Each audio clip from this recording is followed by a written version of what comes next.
Absolutely. So I'm Bijal Shah, and my company is Think, Link, Lead.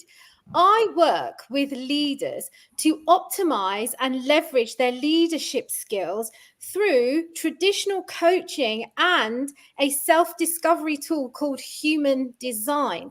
It is my absolute belief that no matter what position you are in your leadership, whether it's aspiring leadership to executive C-suite level, you do have some sort of power, influence, and status to make really impactful change. And when I took on my latest leadership role, which was head teacher of a school and the director of the training center for an academy trust, I could see, and I worked with so many leaders, senior leaders, executive leaders, and the changes they were making, it was impacting so many lives. It was impacting productivity, it was impacting results, and, the people around them. And this is why I'm so passionate about leadership. But you see, there's one thing that's always missing, and it seems to be the self-discovery part. Not everyone is aware of what their strengths are, where they need to delegate, what resources they need to bring in, and their energy level. So what I do is I fuse the practical with the spiritual, and we make it a very, very balanced approach.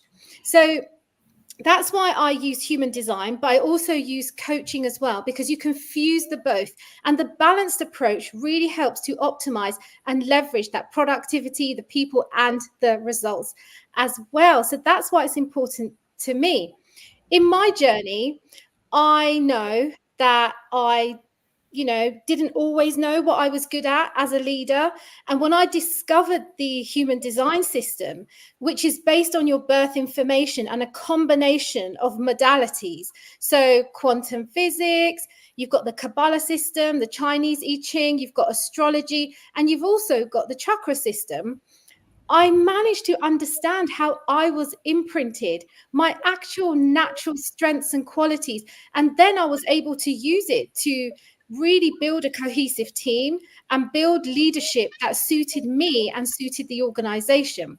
It was really game-changing for me. So now I work with other leaders to do the same.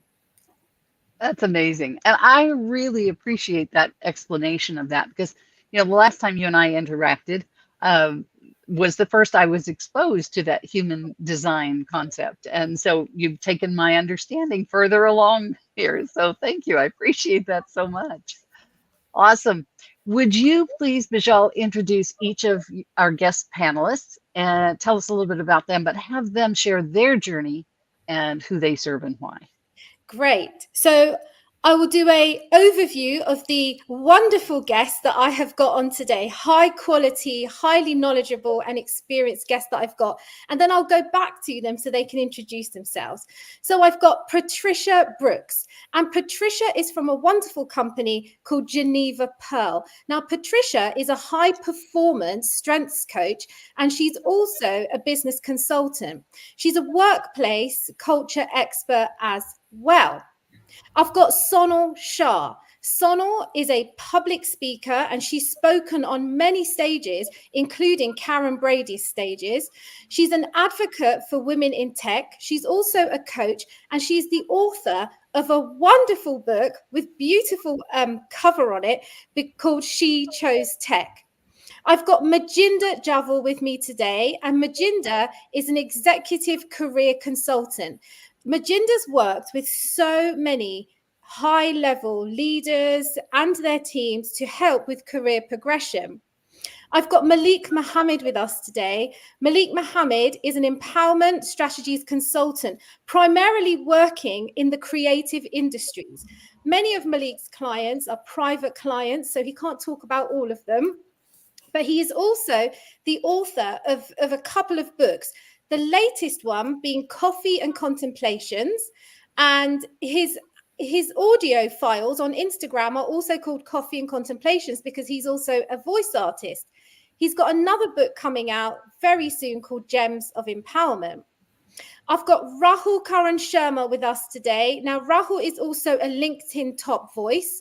He is the founder of a wonderful company called Steady Steps. He is the author of Miracles, and he is a mindset coach, and he specializes in leadership as well. So I'll ask Patricia to tell us a little bit more about herself and her story. Yeah, thank you, Bijal. Great to be here in the company of some amazing people. So thank you for the invitation. So I am Patricia Brooks, as Bijal says. I'm a high performance strengths coach. I work with individuals, teams, and organisations, and it's great to hear Bijal talk about strengths as being part of her work as well. The work that I do absolutely focuses on the natural God-given talents of individuals and how they can identify them, recognize them, be more confident, and just own who they are. And the tool of choice that I use is called Clifton Strengths. So I work with individuals who want to potentially, maybe they want to change their job, maybe they're feeling a little bit stuck, maybe they don't know where to go next, maybe they don't know what they want to do, the confidence building. I tend to do that with them. With teams, knowing all of their strengths, it helps them to be more cohesive because they understand each other. Or I work with whole organizations and help them change and transform their culture. Now my journey started, I'm from a learning and development background. I started as a trainer, training designer, training management, training director. I kind of went up. I've been a school teacher as well. And then I went into change and transformation in the workplace. And it's at that point where I kind of noticed the overarching environment that people were in, and how they were affected by some of the decisions that leaders make, or that we allow people in the workplace, that the power that we allow, that sometimes has a negative consequence. So that's why I went into the work that I do now. Yeah, and absolutely love what I do. Thanks, Patricia. Awesome. And we had an amazing conversation on the Mindset Lounge, didn't we? That's my radio show on Monday. And Patricia is a power player when it comes to change and team cohesion and workplace culture. So thank you so much, Patricia. Such an interesting story. So I'll go over to Sonal now. Sonal, if you could tell us a little bit about your journey and your story. Hi, my name's Bijal Shah. I'm a speaker, a published author, and during the day I work as a vice president within projects in banking. I'm passionate about helping females and about diversity in technology industry. So I help females either change careers or climb the ladder once they are in their careers. And not only that, but to retain the talent, especially female talent, because there is so little of it in the tech industry. And I wrote my book to share my own story, to help and inspire others to learn about the technology industry, and if they also want to join, how steps to take and what to do. I speak regularly at conferences and events, and I also do coaching on the side. And thank you very much for the invitation this afternoon. Thank you, Sonal. I mean, Great to have you here.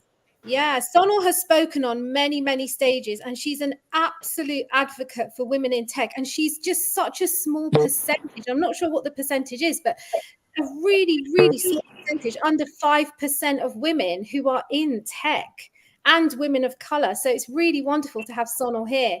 Thank you, Sonal. Majinda, handing over to you. Tell us a little bit about yourself and your story. Hi, thank you, Bijal. Thanks for inviting me. So I'll keep it as brief as possible. So I started my career as an executive career coach about 4 years ago because I had come from a corporate background, and I'd been working in various industries, in marketing, market analysts, all sorts of things, in the tech industry as well. So I changed careers and pivoted a few times. And the reason why I started working as an executive coach is because I was tired of seeing unhappy people, talented, unhappy people being stuck in the workplace who, for whatever reason, found themselves in a role that they weren't really completely, entirely fulfilled with.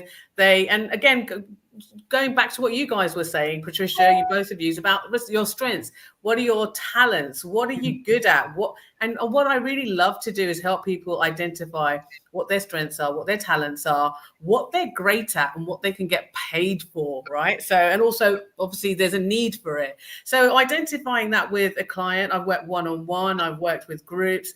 And so it's just somebody who is a professional and is unfulfilled in their role. And there's a lot of us, you know, as we get older, we just realize, yeah, I'm good at this, I'm good at that, but I don't really like it. You know, I'm just getting paid.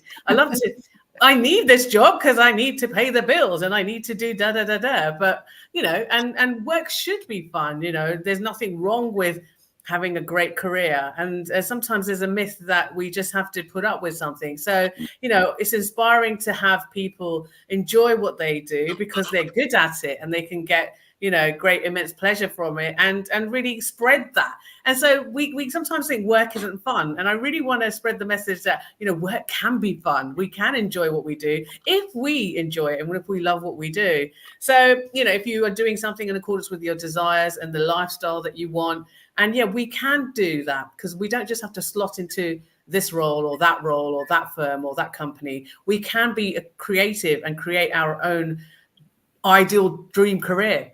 So I help people identify that and put that together. And I work with many clients to do that. So it's not an overnight process, but I get people to sort of step out of that comfort zone, which we all know, you know, that can keep you in a place and hold you back and all those beliefs that keep you held there for a long time. So I help people move beyond that and take that little step and step by step to progress in their career ladder, to pivot or do a complete 360, you know, whatever it is that they really, really want to do. Because most people, let's face it, don't spend any time doing that little self-analysis, little audit about, oh, who am I? What do I want? No. I know what my company wants. I know what my boss wants. I know what this, Hold on a minute. What about me? You know, so what is it that is truly unique about you as an individual that, you know, is going to serve people? And so that's what I'm passionate about. I'm passionate about helping people be passionate about what they do.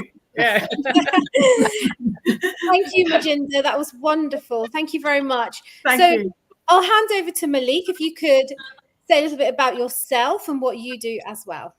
Sure. Thank you, Bijal. Thank you, Regina, for the invitation. It's an honor to be here. I am Malik Mohammed. I help creatives develop empowering mindsets to enhance their authentic potential. And this is done by an 8-step process known as the Empowerment Mastery System. My background is in law, primarily on the contract side. And over the years, I always had this burning desire to do what I'm doing now. And so, roughly 11 years ago, I decided to take that bold step of delving deeper into personal development. Wrote my first book. Now I'm about to publish my third.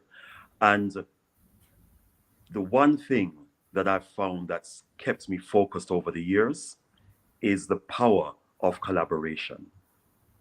My team and I are able to do so much globally. However, we do much more, reach a wider audience, are able to scale and grow the business even better, primarily due to collaborations. It's one of my core values that we achieve more together. And so what we bring to the table, what I bring to the table, is enhanced by collaborating, by working with right people, quality people, to achieve a better outcome. And so collaborations, to me, make sense for business.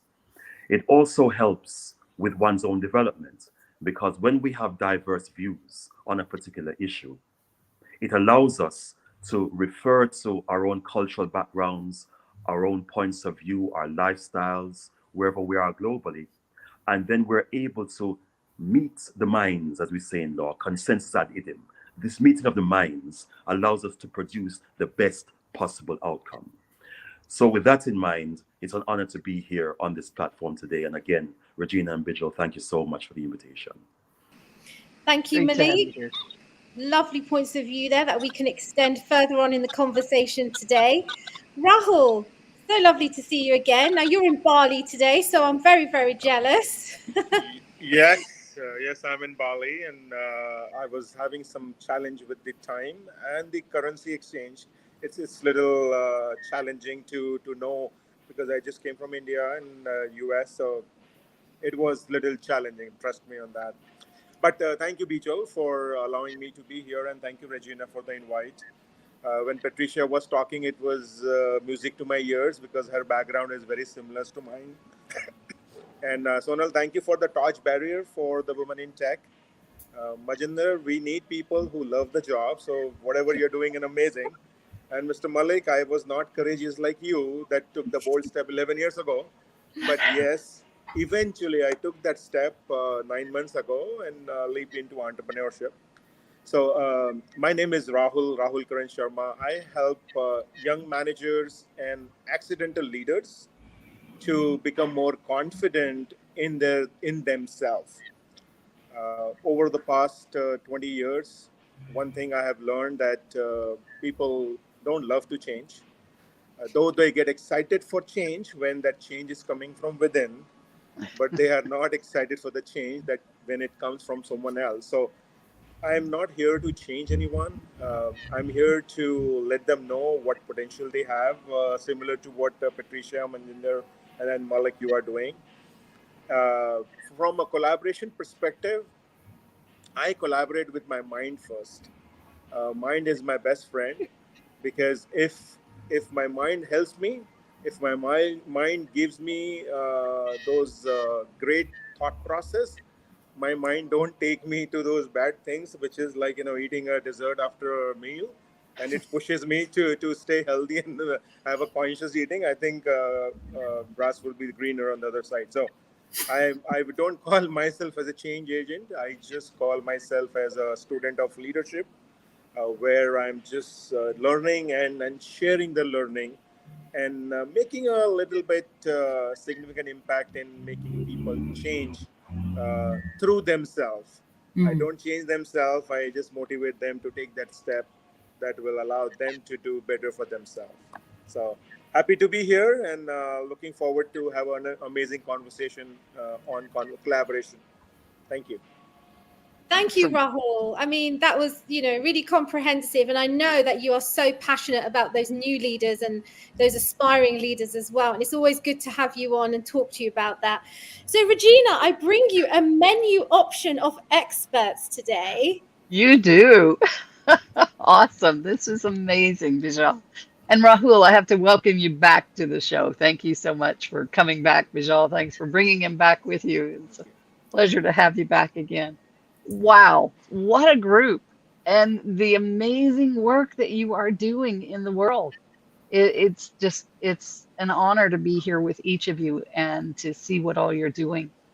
So as I've listened to your introductions, a couple of the themes that have come through there are, first of all, collaboration, and that's why we're all here, right? It's the show about collaboration, but leadership, self-development, excuse me, I can't talk, self-development, personal awareness, confidence. There were some of those elements that I heard in each of your introductions.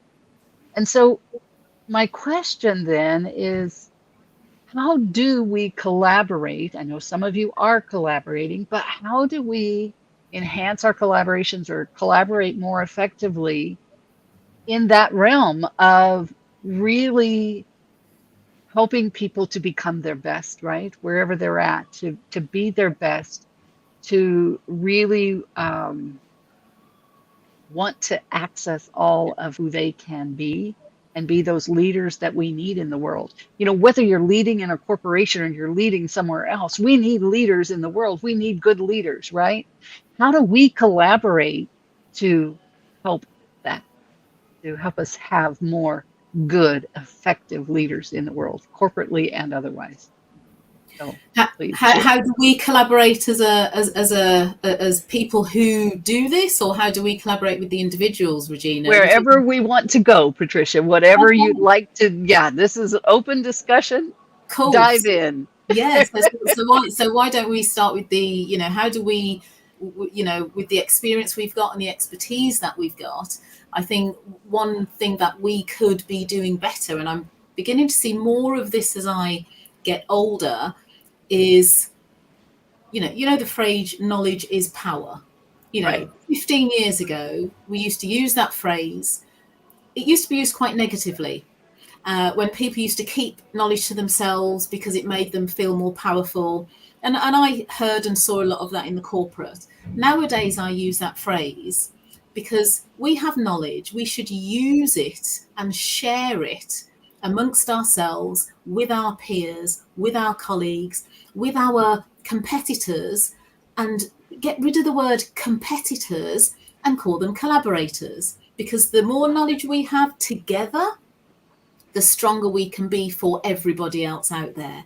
So yeah, I think we just need to get rid of the I need to keep it all to myself type of attitude. I don't see that from any people on this particular stage here today, but I have known people who say, oh no, I don't want to tell them, otherwise they will take this idea and take that idea. But I'm absolutely a believer that there is enough space in the world for us all to get the share of what we are trying to do. So we just need to relax a little, share more, and we will be the best for everybody. I love that. Yep. And it also reminds me of that expression of a rising tide raises all boats, right? Right. As we share that knowledge, we raise the level for everyone. Yeah, absolutely. Yeah. Yeah, definitely. So for me, I see two things. One, for us to collaborate as an individual, it's important for us to know the power of help. Most of the time, people don't ask for help because they see that as a sign of a weakness. And that's a mindset change needs to happen, that asking for help is not a sign of a weakness, but is for you to become stronger. Number two, the approach of know it all, or the mindset of know it all, it prohibits us to ask for feedback. So where I'm going at is, as leaders, we need to create that mechanism where we are soliciting feedback. We are not waiting for that annual appraisal or a quarterly meeting for our leaders to give us feedback, but proactively going to our team members as well as our leaders or peers to get feedback. And when we get that feedback, I think what we will get to know is, number one, our own blind spots. And number two, where are we struggling, where we could do better. And that is where we will be able to find out about collaboration, because most of us, we feel that we as leaders, we have to do everything by ourselves. But leadership is not about just leading. Leadership is about serving. Mm. Leadership is not about controlling people. Leadership is about empowering people. Yes. It's very important for us to collaborate with different sets of people, because we are just one individual. We will not have all the blessings of the world that we will become knowledgeable. We will need people who have a better knowledge than us on certain things. Yeah. So I think my approach here would be is to change of a mindset for asking for help, solicit feedback, and knowing that it takes village to make something. Mm-hmm. Uh, be it individual sports like a ping pong or a tennis, yes, that individual is playing, but there is an army behind him or her who is supporting him in that mission. So, Yes. as leaders, we need to understand the power of collaboration, Yeah. and then take things to really uh, dream come true for many people, including the individual and the organization and the team members. Love that. Thank you. Excellent. Majinda? Yes, okay, so I just had to unmute.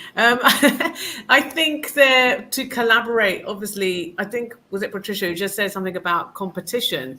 I think people, they think the knowledge shouldn't be shared, should hold on. It's a scarcity mindset. It's scared of sharing and losing power. And actually, you are building your power and your effective leadership skills if you are effectively serving, if you're actually sharing and you're empowering and holding on to something because you think, oh God, I need to hold on because somebody else will get that. It's old school thinking, and it's kind of very old school. And as Patricia, I just echo what she said, there's plenty for everybody to share, because people are like, well, she's going to get my client, or she's going to get that thing if I share my my IP or something. Of course, there are certain things you can't share, but you within what we're talking about is like sharing some information or knowledge, and I think that's really important. And establishing a very clear sort of goals and for having clear goals for your for your actual collaboration is really important. And establish a clear sort of framework. What you're going to do, what is that going to involve? So nobody's confused about what that collaborative role looks like and what your responsibilities are as an individual or as a group. And communication openly and effectively is really important. So if you're not sharing the information or sharing what you've done or expecting to do, then that can lead to people guessing and second guessing, and then that sort of can stop the trust. So you need to build trust and accountability to be a good leader as well, which is really important, because how can you lead people or groups or teams without having any trust or having any accountability? So those are kind of like the three major things, I think. And obviously there's loads more, but that's just off the top. Top three, Majinda. Thank you. Excellent. Going on from what Majinda mentioned, what comes to mind and what two criteria that I use for any collaboration are: one, values, and two, systems, in that order. Because to work with someone, you need to have at least a common reference point in terms of why you're doing what you're doing. The reason why we're coming together is because that individual, that company, can bring something to the table that I and my team are unable to do or to do well. And so the values: why do you do what you do? What inspires you? Where do you see this going? We need to be aligned. And secondly, systems. Systems, processes, strategies. Because we achieve much more when we have a clear step-by-step approach rather than being relaxed, going with the flow, etc. And even though when it comes to working with creatives, I find that there's a tendency to be much more relaxed, right brain thinking, etc.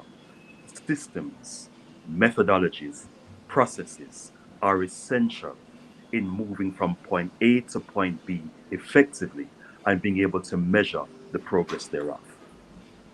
And those are probably the two most important points that I find when collaborating, and two non-negotiables as far as I'm concerned.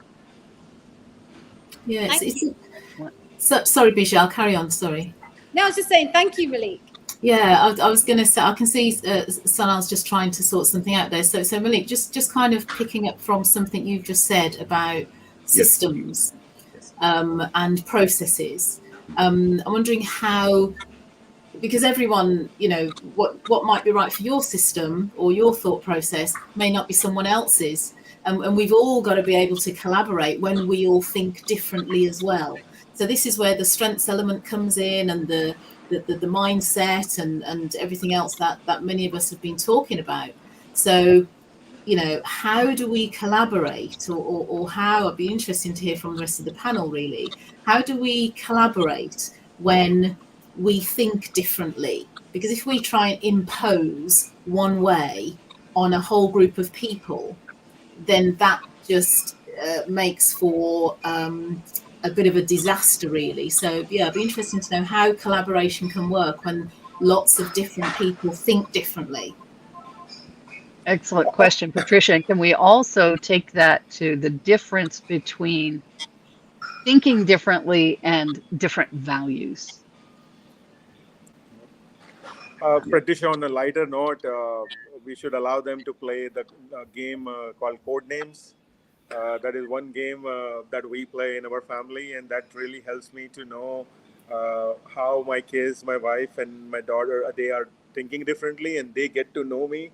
So, on a lighter note, but yes, I think you are bringing a very good point, because what system works for me may not be working for others. But where I believe is all the success that people have, there is a particular process that needs to be followed. And yes, people will have a different process, but there are certain things which are pretty common. And I think one of the thing is value system. uh, Value system, people needs to value the basics. And I was just reading an article yesterday in the newspaper that why Indians focus on hard work more in spite of hard work is killing them. Yes, it is true that hard work is making things more stressful, where heart attack rates are higher, but then hard work is not about equivalent to the number of hours. Uh, Hard work is about the dedication and passion. I mean, people mislead that hard work is equivalent to 16 hours, 18 hours. No, that but that 8 hours that we are being asked by our employers, if we dedicatedly give this 8 hours, I think that is good enough. The unfortunate part is that very few people give those many hours. So I think the from a thinking perspective, yes, people think differently, and that's where the art of knowing others comes into play. And I'm sure, Patricia, you must be aware of this situational leadership style, where most of the leaders, they just follow one leadership style to deal with people, whereas their folks have different styles.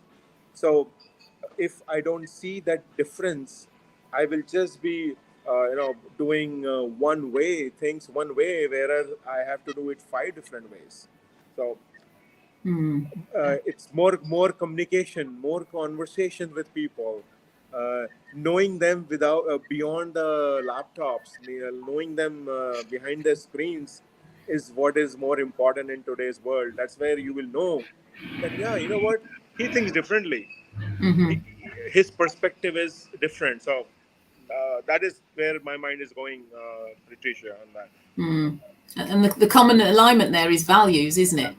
Because Malik mentioned values, you've mentioned values, Regina's just asked us to think about values, but and it's about aligning values without saying what are your values. I mean, maybe that's the question. I've used that question quite a lot of times. What do you stand for? What do you believe in? What are your non-negotiables?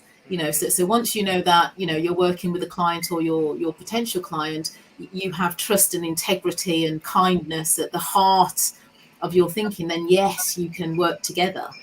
If you have trust and kindness at your heart and they don't, then actually it's really difficult to form a collaboration with people who do not align. Back to your point, Malik, absolutely. Sorry, Manjinder, I that's all right. I was just going to add, just taking it back a little bit. So it depends what the collaboration is for. You have to be very clear and set the goals.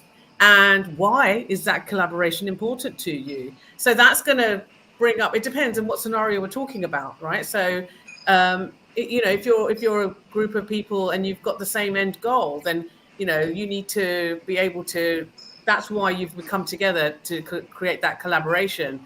If it's different, if it's like a leader at the top of an organization and people are working for them, might not be the same, even though it should be the same mission, company mission, and people working for them. But it really depends on what collaboration we're doing and who we're doing it with, and more importantly, why. Why is it so important? So we must clearly set out the goals and establish why.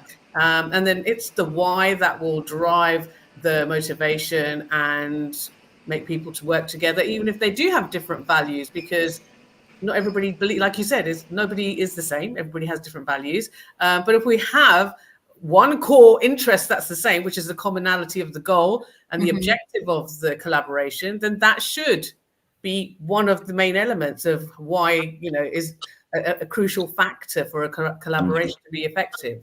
Absolutely, Majinda. And just taking that forward, the why, I'd like to talk a little bit about the dynamics of collaboration, because in an idealistic world, we believe that collaboration is everybody doing their equal part. But actually, that's not what a collaboration is. That is idealistic. Collaboration is about the value that you bring to the project. So it could be that you have some people who don't do much, but they're bringing the investment, they're bringing the network, and they don't have the skills to actually execute the project, but other people do. In human design, we are designed to collaborate in a certain way. So I'm a split definition. So I'm designed to collaborate with the other in my leadership, in my life, the way I do things, even in business.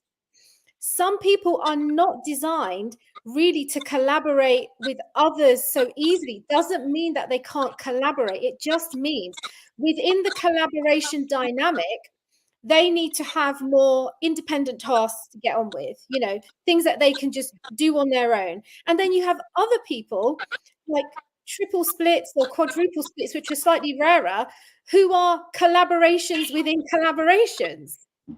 So the dynamic of how the collaboration takes place starts with a conversation. And as you said, assessing what your values are and who can do what. And it doesn't mean everyone doing their individual part. But as you said, Majinda, what is the goal? How are we going to get there? What's the easiest, fastest, quickest way? Who can do what? And that's also something that I believe in as well. So I've moved away from that idealistic of everyone does their equal parts. We get this in property, right? There are investors, and then there are people on the ground who will do the work. But the investors won't do the work. They will just give you the money. But the collaboration still happens. And at the end of the day, everyone gets a good split. The outcome is achieved. So we can translate that into business and in leadership. Excellent. Great conversation. Yes. Rahul? Yeah, so I also believe that sometimes when we are collaborating, our mindset is hardwired to collaborate with people who are like-minded, collaborate with people who we think would be helpful for us. But what I have learned is you need to collaborate with people with a very diverse groups or diverse skill set. And this I learned in financial industry, where most of the billion-dollar organizations, specifically $1 billion plus, they have a very unique way of doing the auditing. They have to have a mandatory auditors or audit committee, and they have minimum 2 people in that committee who have no idea of what accounting and finance is. And the perspective there is that they will be asking those why questions that a 5-year-old asks you, which makes us crazy as a parent. But we need people in our life who will ask those why questions, because sometimes we ourselves don't know if we've missed the board, and maybe the answer or the challenge might lie in that question itself. So from our mindset perspective, we should be looking for people who may not be bringing the same set of skill set, but a different skill of set. And the other thing is, not everyone, I think, and Bijal, when you were saying that everyone has to share equally, it's not about just doing things. There are people who may not do things, but probably they will make 2 + 2 5. And we need those people. They have that mindset of making the regular idea or making the work from a wild ideas. So that I think Mohammed, you were talking about the right brain, right thinkers, right side thinkers. Those creative people. We need those creative people who may not just go through the pattern, but they will disturb the pattern. They will think total wild, and that's where I see the magic happens when we think of those wild ideas. And isn't that interesting too? Because so many times in society, it's that person who has the thoughts that are outside of the norm that gets ostracized, not accepted. But we need that, don't we? To have good collaborations and to have growth, to make a difference. We've got to have all of that. Absolutely. Actually, I was having a conversation with Patricia on Monday, and we were talking about teams, and we're talking about getting everybody on the red bus. And once they're on the red bus, we have to put them in the right seats. And Patricia, you made such a great point, which would be really good to extend here, was when you assess the team dynamics in here, the collaboration dynamics, it could be that there's too many people with one set of skills and they're missing another set of skills that would make the collaboration or the team cohesiveness, the team dynamic much better. So remember, we were having a really good conversation about that on Monday. Yeah, and talking about collaboration, Bijal started off with the bus analogy, and I immediately took it on to create this.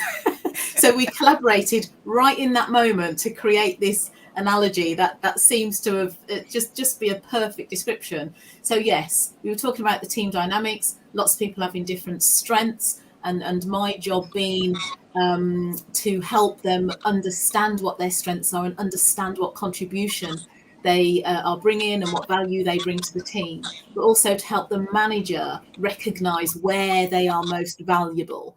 And the analogy, as Bijal said, was, there's this bus, everyone gets on, all the team is on the bus. And I said, yes, but if everyone's in the same seat, then it's not going to work. So you've got to have the different thoughts, the different mindsets, the diversities you're talking about, Rahul, the different skills to be able to make something work. If you're all coming with the same train of thought, then it's you're not going to go anywhere fast, are you? And talking about being ostracized, Regina, I think you just mentioned that. I was also, many times in my career, I'll just put it like that, I was the person who would be sitting in the boardroom, listening to the same conversation, the argument going round and round. I would be the one to eventually say, have you thought about this? And just throw something in that no one had thought about, and, quite often, sometimes it was everyone would look at me and kind of go, oh my gosh, no. And we've just not given her a chance to speak, or she's not loud enough.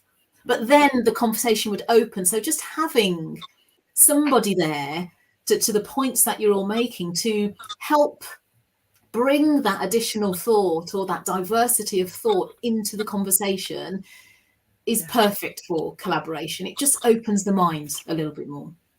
Can I just say something? I think it's absolutely brilliant. Yes, of course, the diversity of thought is absolutely brilliant and needed.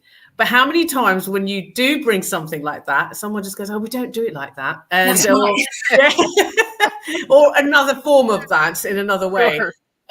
Well, we'll just have to think about that. And, we're encouraged to be innovative and bring new ideas to the test. And then when you do bring them, and Patricia, well done for you being able to bring that in and encouraging that. But most of the time, not most of the time, but majority of the time, it's often sort of dismissed or, well, let's just revert back to what we know and works and let's just not rock the boat so too much. Yeah. And, I think, Manjit, that goes back to the leadership, in my opinion. Yeah. Like, I know some of the companies who encourages those, and the concept of wild ideas that I brought on, it was when I learned a case study about the company called IDEO, based in California-based company who deals in improvising the products. And they have that process. But I agree with you, not about, I think you said it in a very polite way, when people are rejecting the ideas, people are ruthless. People give very, the remarks that probably you don't want to hear.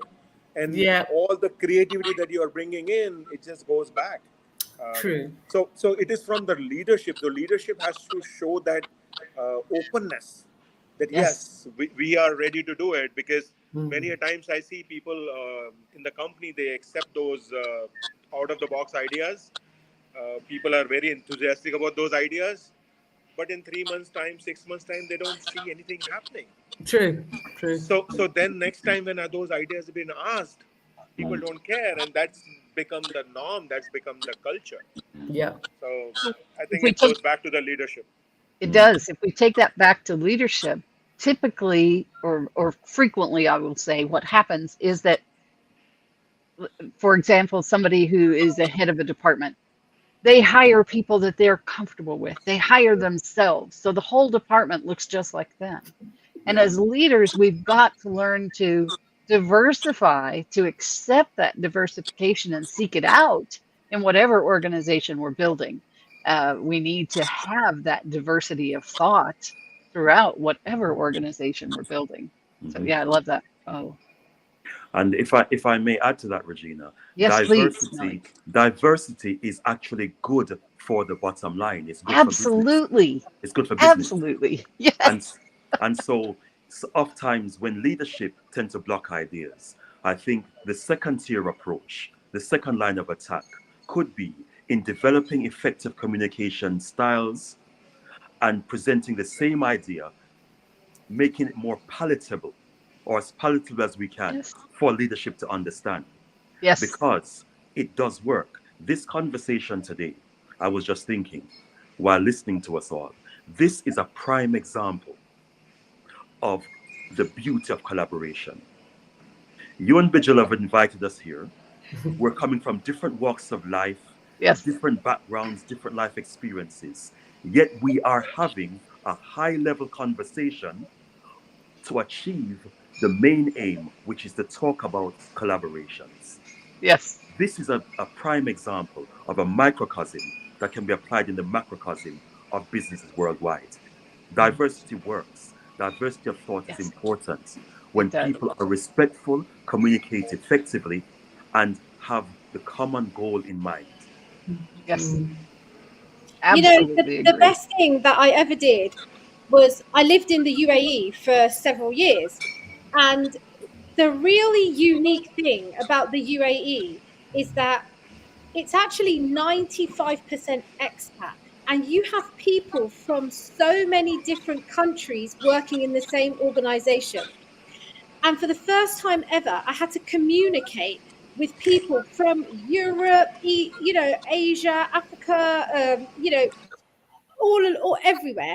And it does actually help you to communicate better and to learn how to collaborate much better and understand, those nuances, those cultural nuances, that when somebody says something, they actually mean it in this way. This is just culture. And actually, it was a really good learning curve. So it is important to actually put ourselves in a position where we can, go abroad for a little while, or even different departments, because they think differently, they have a different way, a different energy about them, and you will always come back with more knowledge that you can share, like Patricia said, share and disperse in your own collaboration. You learn from others. Yes. Folks, we are out of time. We can go on for much longer, but we're out of time. Wow. Goes fast, doesn't it? You see Yeah. why this is the most fun thing I do in what I do. This is I just love bringing minds together this way and having this kind of conversation. But we are out of time. So we're going to move into our wrap up round, and Bijal is going to run that. She's going to call on each of you for your final thoughts about collaboration and your contact information. And while you're doing that, I'm going to put your contact information into the comments. And Bijal, don't forget to do your own as well in the process, okay? So I'll start with Malik. What are your summary thoughts, and how can we get in touch with you? We achieve more together by collaborating with the right people with excellent skill sets to achieve a particular mission, goal, or vision. I can be contacted at malikmohammed.com. On Instagram, it's Malik Mohammed 8, the number 8. And on LinkedIn, Malik Mohammed. It's an honor to be here. Thank you. Patricia? Yeah, echoing Malik, really, better together. And we should all be open enough and believe that there is enough for everybody in order to be able to collaborate. That will help us collaborate more. So I can be contacted at patricia@genevapearl.co.uk. My website is the same, genevapearl.co.uk. I will give out my phone number as well, so 0780 131 4856, and that's a UK number. So I'm really happy to speak with anyone who wants to talk further. Fabulous. Rahul? All right. So for me, I would like our people, our listeners, to not think collaboration from an external perspective, but more internal. Collaborate with your mind, collaborate with yourself, collaborate to listen to yourself. That's sometimes we miss. And it is all within our own self. We all have the power to be the best version of ourselves. Start collaborating with yourself, start collaborating with people around you. The world is always a better place. It's all start with your mindset. People can connect with me on my website is rahulkaransharma.com. If they type on LinkedIn Rahul Karan Sharma, they will find me on LinkedIn as well. And would love to stay in touch with any of the listeners from this show and would like to help them in designing their life for themselves. Thank you. Thank you. And Majinder?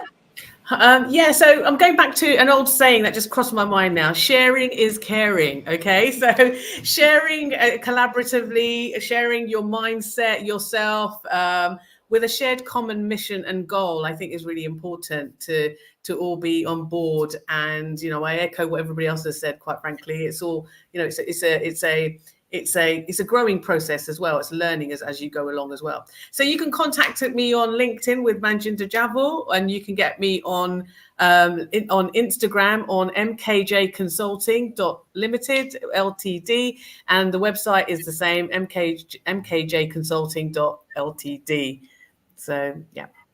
Thank you. So my final contributions to this conversation are that collaborations involve people and they are energetic exchanges. So to get the most out of your collaboration, start with assessment.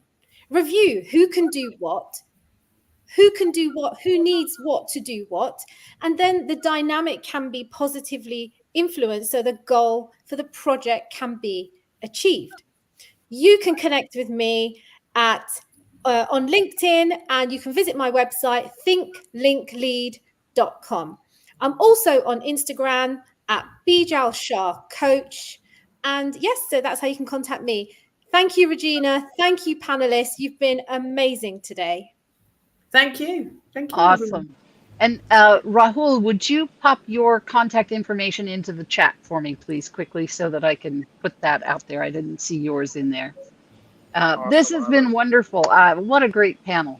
And I'm so sorry that Sonal was having such issues and we weren't able to get her back in the room, but I have put her contact information out as well, so that we make sure that that's out there, and we hope to get to see her on another show and get to learn more about her and what she's doing in this realm. Wonderful discussion. With that, let me just grab, see if I can grab this information on, there we go, on Rahul. So now I'll pop that in, and then we will sign off for today. There we go. And we appreciate everyone who is watching this, whenever, wherever you're watching it. We hope that you find value in it and that you'll come back and see us again on Collaboration Conversations. Bye for now. Bye.